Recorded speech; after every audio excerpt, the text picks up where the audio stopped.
Good morning everyone. India watch में आपका स्वागत है।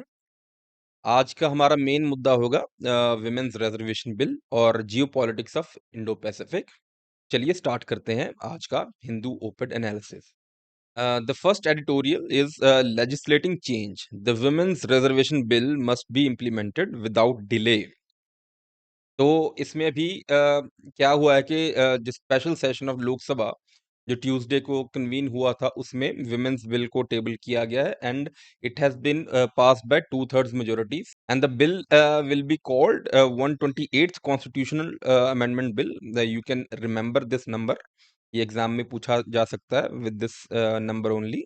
एंड इसमें लिखा है कि द प्रेजेंटली लोकसभा में सिर्फ 15% रिप्रेजेंटेशन है विमेन की। एंड इसमें जो अभी अमेंडमेंट की है इसमें एक सनसेट क्लॉज भी इंक्लूड किया गया है। सनसेट क्लॉज क्या होता है कि that the amendment will lapse after a specific period of time. In this case it is 15 years, but there is provision of extension इसमें इंक्लूड कर दी गई है, but the implementation will be delayed because इसका जो implementation है it has been made contingent upon delimitation exercises and जो census है, द सेंसस जो अभी इस डेकेड का सेंसस अभी किया नहीं गया है and the delimitation exercises which are slated to come about in 2026।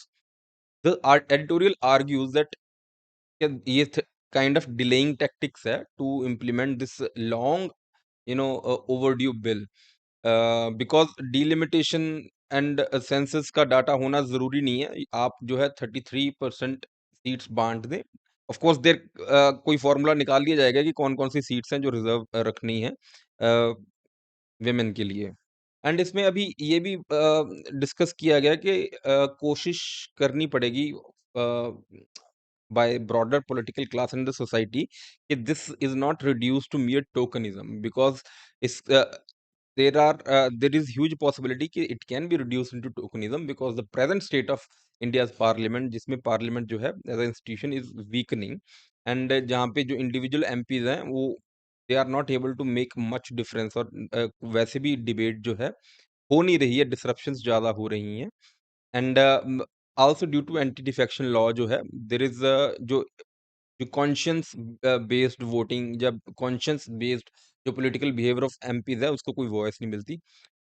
But still there might be very many positives as well like with regard to criminalisation of politics, ठीक है, उस पे काफी इफेक्ट आ सकता है and like bringing women into the political class, तो वो उसका लाइक बुनियादी लेवल पे बहुत स्वीपिंग जो चेंजेस आएंगे इसमें सोसाइटी में। और इसमें जो विमेन्स इश्यूज जो आइडेंटिफाई किए गए हैं like access to health, nutrition, education, and lack of safe places, and also like women falling out of workforce among G20 countries. India's participation is amongst the lowest in the labor force participation aspect. और जो ये वाला editorial है, you should club it with this जो data point aspect है that women's share in assembly less than 10% in 20 states.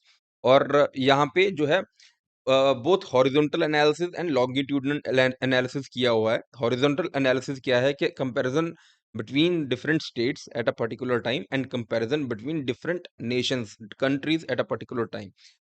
This is called horizontal analysis. और जो longitudinal analysis है दिस इज कि भाई like over period of time how the representation of women has been changing.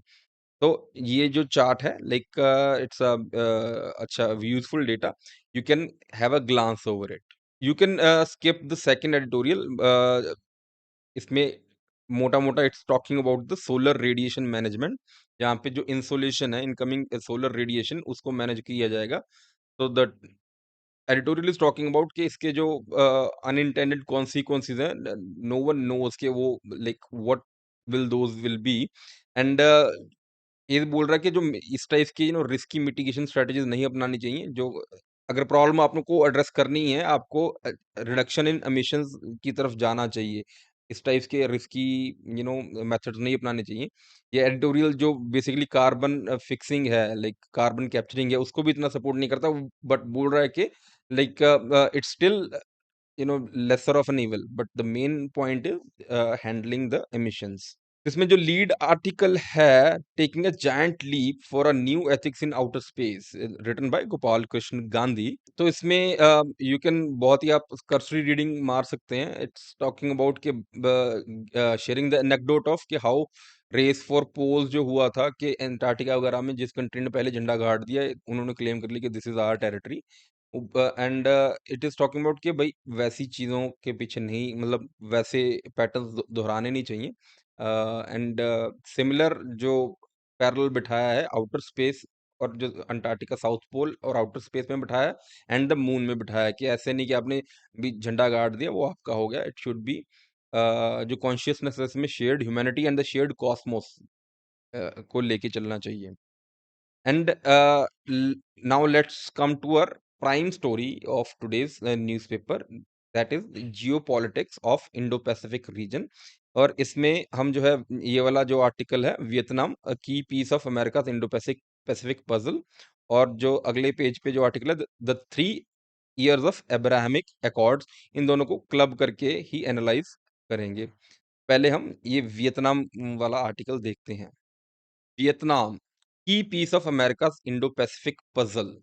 तो इसमें जो की players emerged होते हैं इंडो पैसिफिक की जियो पॉलिटिक्स में, ये यूएस तो है ही बिकॉज वो ड्राइव कर रहा है इसको। इसमें वियतनाम काफी मेन प्लेयर है, चाइना फोकस्ड है ये पूरी की पूरी स्ट्रेटजी, और इंडिया ही इसका बहुत ही जैसे वाइटल प्लेयर है। आप ये भी सोच रहे होंगे कि भाई like why do we need to cover what is happening between US and Vietnam. तो देखिए, whatever global developments are happening, उसका हमें we have to take stock of it कि उसके रेपरिकॉशंस इंडिया के ऊपर कैसे हैं। And as India's global profile is rising, तो whatever is happening between other nation, उसकी जो सेलियंस है वो इंडियन फॉरेन पॉलिसी या इंडियन इंटरनेशनल रिलेशंस में उसकी जो इफेक्ट्स हैं या उसकी इम्पिंजिंग है वो बढ़ती जाएगी जैसे जैसे इंडिया का स्ट्रक्चर बढ़ता जा रहा है। ठीक है।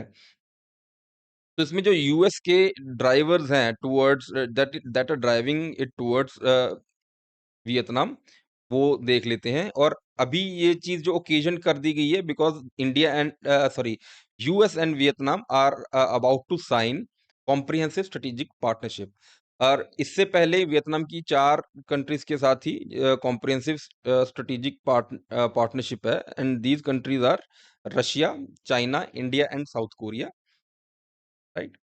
तो इसमें कुछ एस्पेक्ट्स देख लेते हैं हम यूएस एंड वियतनाम के। तो यूएस के ड्राइवर्स क्या हैं? एक तो है जो इंडो पैसिफिक, इसकी जो स्ट्रेटजी है वो ड्राइव कर रहा है इसको वियतनाम के साथ क्लोज रिलेशंस के लिए। और and it also wants to counter China, Chinese influence. Specifically जो चाइना का इन्फ्लुएंस बढ़ रहा है, it's due to its Belt and road Initiative. And ये India Pacific Economic Forum for Prosperity जो लीड कर यूएस के द्वारा जो लीड किया जा रहा है, this IPEF is to counter China's BRI। और आल्सो जो यू after the aftermath of Covid के जो यूएस और अदर वेस्टर्न नेशन है, जो चाइना +1 स्ट्रेटजी जो चल रही है, that is diversifying and D risking from China. And also जो ट्रेड एस्पेक्ट है between US and Vietnam, like even I was surprised, जो यूएस वियतनाम जो ट्रेड है it is greater than US India trade. तो काफी तगड़े ये economic partners भी हैं। और अगर हम वियतनाम के एंगल से देखें, वियतनाम के इनहिबिटर्स क्या हैं विज़ावी यूएस के साथ वो रिलेशन अभी तक स्ट्रेटेजिक पार्टनरशिप में क्यों नहीं आया था? तो ये काफ़ी पैरेलल्स आपको इंडिया के साथ भी दिखेंगे कि इंडिया की फॉरेन पॉलिसी कैसी रही है। एक तो इसकी जो पॉलिसी थी कि distancing from the great power politics, जैसे इंडिया भी नॉन अलाइनमेंट की तरफ जाता है।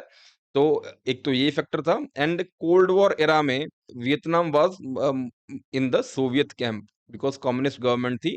और कोल्ड वॉर एरा में जब ये वियतनाम वॉर भी हुई थी इंडिया यूएस और वियतनाम में, तो that was a sticking point. And also it's proximity to Soviet Union, और सोवियत यूनियन के साथ इनका डिफेंस पैक्ट भी था, जहाँ ट्रीटी अलायंस भी थी with the 1978 treaty of friendship and cooperation. But इसके ड्राइवर्स अभी क्या है? चाइनीज बेलिजरेंस। जो चाइना अभी साउथ चाइना सी में मसल मसल फ्लेक्सिंग कर रहा है, तो वो अभी इसको पुश कर रहा है टू एक्ट। पहले जैसे इंडिया भी पहले जैसे एलएसी में लाइन ऑफ एक्चुअल कंट्रोल में इंडिया वाज वेरी कि वो चाइना को थोड़ा गुस्सा मतलब इरिटेट ना कर दे। वियतनाम भी इसी स्ट्रेटजी के साथ जा रहा था, बट जो चाइना है वो रुक ही नहीं रहा है जब, तो वियतनाम भी बोल रहा है कि okay we have also to look partners in the great powers, तो यूएस की तरफ जा रहा है।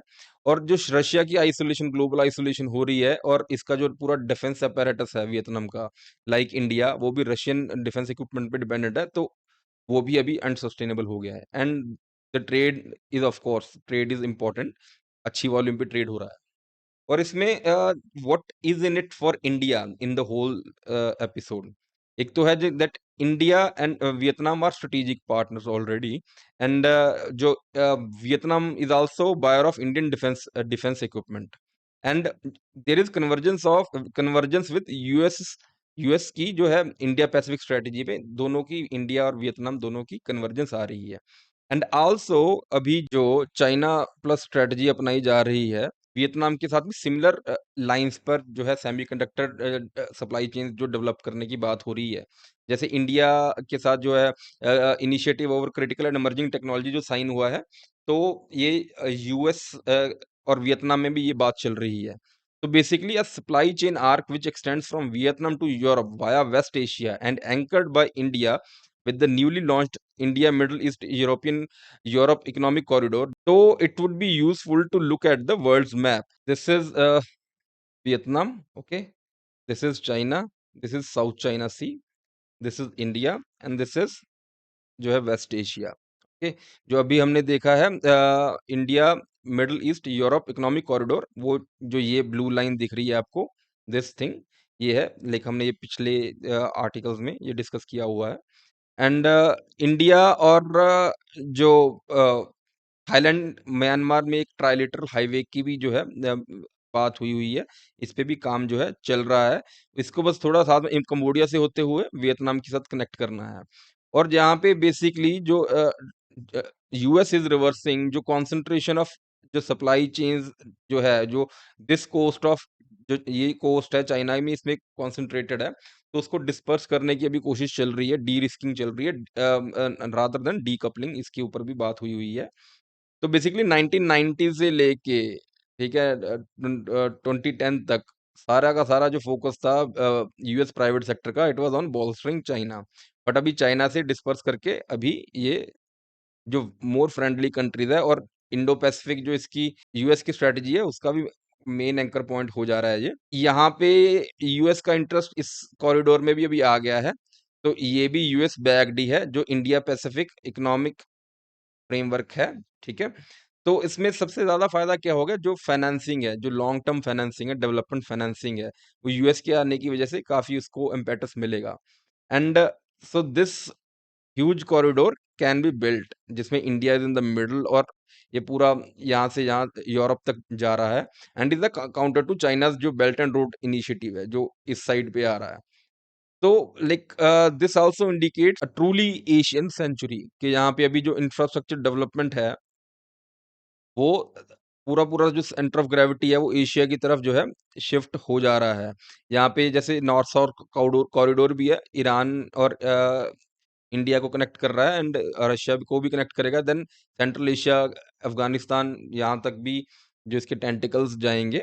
और इसमें जो पाकिस्तान जो है, लाइक इसमें I guess it will find itself isolated, तो इवेंचुअली पाकिस्तान एस्टेब्लिशमेंट भी अंडर प्रेशर आ जाएगी to normalise ties with India. और जो अभी अब्राहम अकॉर्ड्स का थर्ड एनिवर्सरी की बात कर रहे हैं, तो अब्राहम अकॉर्ड्स यहाँ पे क्या है, लाइक द अब्राहमिक जो रिलीजन्स बोले जाते हैं, for example Judaism, Christianity and Islam. तो उसमें the countries involved are Bahrain, UAE and Israel, ठीक है। एंड अभी हाल ही में चाइना ब्रोकर डील भी हुई है, जिसमें सऊदी अरेबिया, इजराइल और ईरान इन्वॉल्व है। तो बेसिकली जो ये सारा रीजन है, तो ये थोड़ा अभी मतलब डायनामिज्म में आ रहा है। तो जो पहले कंडीशन थी कि एक दूसरे से बात नहीं करनी, या थोड़ा रिलेशन जो है टेंस होते थे, नाउ थोड़ा वार्मथनेस की तरफ जाया जा रहा है। और ये पूरे रीजन का सीलिंग्स विद इंडिया काफ़ी है, काफ़ी एफिनिटी भी है यहाँ पे, मतलब जैसे India's business communities involvement in UAE काफ़ी अच्छी खासी है। That's it for today. I hope आपको ये सेशन है अच्छा लगा होगा। It added some value to your preparation. Thank you for logging into India watch.